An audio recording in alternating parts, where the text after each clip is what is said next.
साताऱ्यातील ड्रग्ज प्रकरण प्रकाश शिंदे आज माध्यमांशी संवाद साधणार आहेत। प्रकाश शिंदे हे एकनाथ शिंदे यांचे सख्खे बंधू आहेत। सुषमा अंधारे यांनी केलेल्या आरोपांना ते उत्तर देणार आहेत। सावरी गावातील असणाऱ्या शेडवर मुंबई पोलिसांनी टाकलेल्या धाडीमध्ये 45 किलो ड्रग्जचा साठा सापडला होता। यावरून सुषमा अंधारे यांनी आरोप केलेला आहे, टीकास्त्र टाकलंय। नाशिकच्या तपोवनातील वृक्षतोड प्रकरण जनहित याचिकेवर हायकोर्टामध्ये सुनावणी।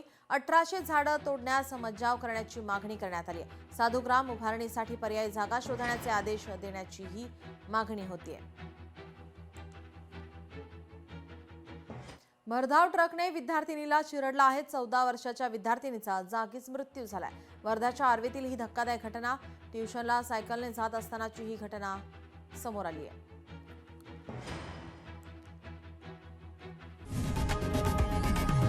लोकशाही मराठी ऐका, पहा, जागरूक रहा।